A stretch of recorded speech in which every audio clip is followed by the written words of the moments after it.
ஓம் நம சிவாய. பாலும் தெளிதேனும் பாகும் பருப்பும் இவை நான்கும் கலந்துனக்கு நான் தருவேன்.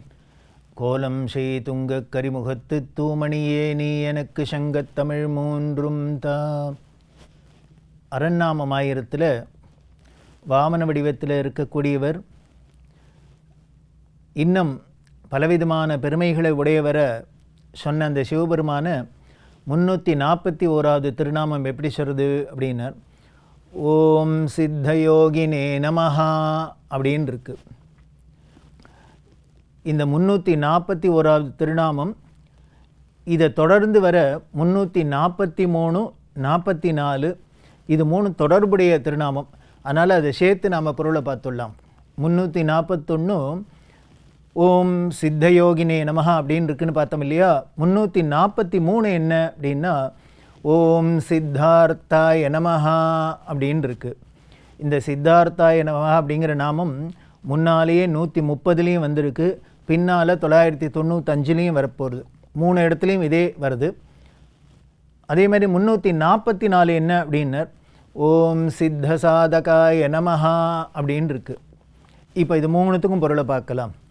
சித்தயோகினே நமஹா அப்படின்னா சித்தர்கள் அப்படின்னா சித்தி அடைஞ்சிட்டோம், சித்தி வர பெற்றோம் அப்படின்லாம் சொல்கிறோம் இல்லையா.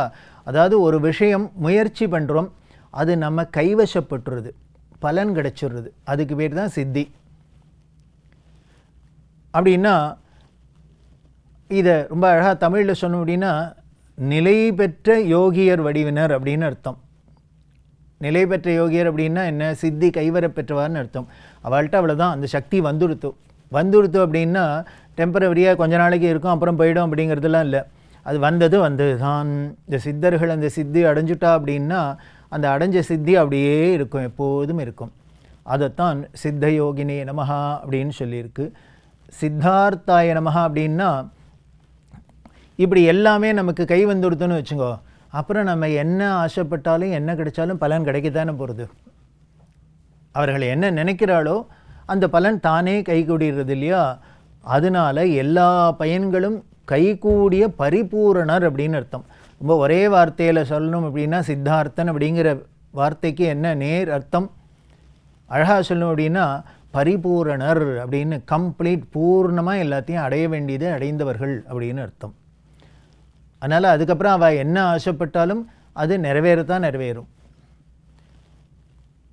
344 சித்த சாதகாய நமஹா அப்படின்னா என்ன அப்படின்னா இவர் அடைஞ்ச மட்டும் இல்லை, இதை மாதிரி யாருக்கெல்லாம் அடையணும்னு ஆசை இருக்கோ அவர்கள்லாம் முயற்சி பண்ணி தவம் பண்ணுறாளோ அவர்களுக்கும் நிறைவேற்றி கொடுக்கக்கூடியவர் அப்படின்னு அர்த்தம்.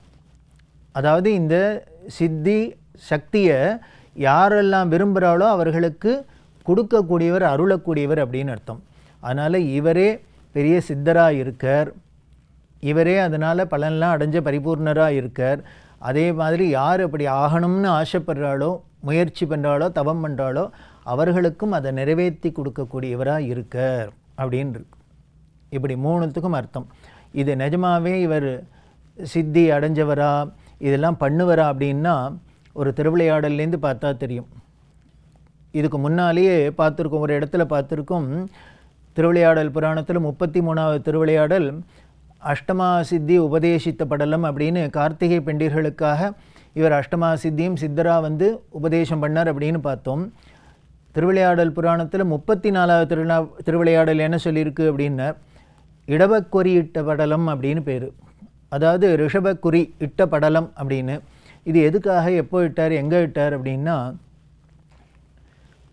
காஞ்சிபுரத்தில் சோழராஜா இருந்தார், காடுவெட்டி சோழன் அப்படின்னு பேர். அவருக்கு இயற்பெயர் வேறு, இது காரண பெயர். காரணம் என்னென்னா காஞ்சிபுரம்ல எல்லாமே ஒரு காலத்தில் எல்லாம் காடாக தானே இருந்திருக்கு. அப்புறம் இந்த காடெல்லாம் திருத்தி தானே அப்புறம் நகரமாக இருக்குது. அப்படி ஏகாம்பரவனம் அப்படின்னு தானே சொல்கிறோம் காஞ்சிபுரத்தில். அப்படி காடாக இருந்ததை திருத்தி பெரிய நகரேஷு காஞ்சி அப்படின்னு சொல்கிறாப்புல பெரிய நகரமாக ஆக்கினத்தினால அந்த சோழராஜாவுக்கு காடுவெட்டி சோழன்னு பேர். ரொம்ப பரம சிவபக்தர். திருவிளையாடல் புராணம் சொல்கிறது சிவபக்தர்கள், அந்த சிவபக்தர்களே உயர்ந்த சிவபக்தர் யாருன்னர் இந்த சோழராஜாவான். சோழராஜாக்கள்லாம் எவ்வளோ ஒரு பெரிய சிவபக்தர்களாக இருந்திருக்கார் அப்படிங்கிறதுக்கு ஒரே ஒரு உதாரணம் வருமே. ஒரு தஞ்சை பெருவுடையார் கோவில் ஒன்று போகாதா? என்ன ஒரு அந்த மனசில் பக்தி வெள்ளம் இருந்ததுன்னா இப்படி ஒரு உயர்ந்த ஒரு ஆலயத்தை உருவாக்க முடியும். அதனால் சிவபக்தர்கள்லேயும் உயர்ந்த சிவபக்தராக இந்த சோழராஜா இருந்திருக்கார். ஆனால் அவருக்கு ஒரு ஆசை என்ன அப்படின்னா, இப்படி பெருமை உடைய அந்த மதுரை மாநகரத்தில் போய் சோமசுந்தர கடவுளை தரிசனம் பண்ணும், மீனாட்சி அம்மையை தரிசனம் பண்ணணும்னு ஆசை. உடனே நமக்கு வரலாம், சார் ராஜா தானே சார் ஆசைப்படுற, உடனே நேராக போய் தரிசனம் பண்ணிட்டு வர வேண்டியதானே அப்படின்னா போக முடியாத சூழ்நிலை. காரணம் என்னன்னா, பாண்டியர்களுக்கும் சோழர்களுக்கும் எப்பொழுதும் பகை. அப்படி பகைவர் நாட்டுக்குள்ளே அப்படி இருக்கிறதுனால எப்படி போய் பார்க்குறது? சோழராஜா போனாலே பாண்டிய ராஜா என்ன பண்ணலாம், நம்மளை படையெடுத்து தான் வராராக்கும்னு நினச்சின்னு சண்டைக்கு வந்துட்டா என்ன பண்ணுறது? அதனால ஒரு தயக்கம். இப்படி யோஜனை பண்ணி படுத்துன்னு இருக்கிறதே அந்த ஏக்கத்தில் சிவபெருமான் கனவில் வர சோமசுந்தர கடவுள் கனவில் வந்து சோழராஜாட்ட, உன்னோட பக்தி எனக்கு ரொம்ப புரியுறது, உன்னோட நிலைமையும் புரியுறது. ஆனால் நீ ஒன்று பண்ணு, நீ சோழராஜாங்கிற அந்த சேனைகளோடு போனாதான், அந்த பரிவாரங்களோடு போனாதான் பாண்டிய ராஜாவுக்கு உன் மேலே சந்தேகம் வரும், உங்கள்கிட்ட கோபம் வரும். அதனால் நீ மாறு வேடத்தில் ஒரு சாதாரண யாத்திரிகர் போகிறாப்புல மதுரைக்கு வா, நான் உன்னை தரிசனம் கொடுத்து உன்னை பத்திரமாக அனுப்பி வைக்கிறேன் அப்படின்னு சிவபெருமான் வந்து கனவில் சொல்ற ராஜாவுக்கு, நீ மாறு வேடத்தில் வந்துரு அப்படின்னு. உடனே என்ன பண்ண, கிளம்புற தூங்கி ஏந்துட்டார், அப்படியே கிளம்பிட்டார். மாறு வேடத்தில் சோழராஜா கிளம்பி வரார். தனியாக தன்னந்தனியாக வரார். தேவாரத்தில் சொல்கிறாப்புல, ஒரு ராஜா தனியாக அப்படி போகலாமா, ஒரு சேஃப்டிலாம் வேண்டாமா அப்படின்னா, படைக்கலமாக உன் 5 எழுத்து நாமம் அப்படின்னு சொல்லியிருக்கு.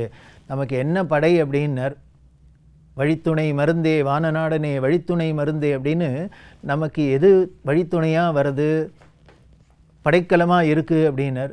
அவரோட 5 எழுத்து மஞ்சமான நமசிவாயங்கிற பஞ்சாட்சரம் தான். அதை வச்சுன்னு சோழராஜா நடந்து வரார். காடு மலை எல்லாத்தையும் தாண்டி வந்தார். மதுரை மானுக்கு முன்னால் வைகை கரையில் வந்தாரோ இல்லையோ, பெரிய சோதனை என்னென்னா, வைகை கரைபுரண்டு ஓடுறது. இந்த பக்கம் தாண்டி வந்து ஊருக்குள்ளே வந்து தரிசனம் பண்ண முடியாது. அப்படி இருக்கிறதே சோழராஜா அழறர். எனக்கு பாண்டியன் தான் எதிரின்னு நினச்சேன், எனக்கு சத்ருன்னு, ஆனால் அவன் நாட்டில் இருக்கிற இந்த வைகையும் எனக்கு எதிரியாக இருக்கேங்கிற. ரொம்ப அழகாக இருக்கும் திருவிளையாட புராணத்திலெல்லாம் படிக்கிறதே. பாண்டிய ராஜா தான் எனக்கு சத்ருன்னு நினச்சேன், எதிரின்னு நினச்சேன், இந்த அந்த நாட்டு நதி கூட எனக்கு எதிரியாக இருக்குது பாரு, நான் எவ்வளவு ஆசையாக இவ்வளவு தூரம் வந்திருக்கேன் தரிசனம் பண்ணோம்னு, பண்ண முடியாத என்னை தடுக்கிறதே அப்படின்னு வருத்தப்பட்டு சோமசுந்தர பெருமான் நினச்சி அழற இந்த வைகை நதிக்கரையில். அந்த சமயத்தில் என்ன பண்ணான்னு சிவபுரான் ஒரு சித்தர் வடிவத்தில் வந்தார்.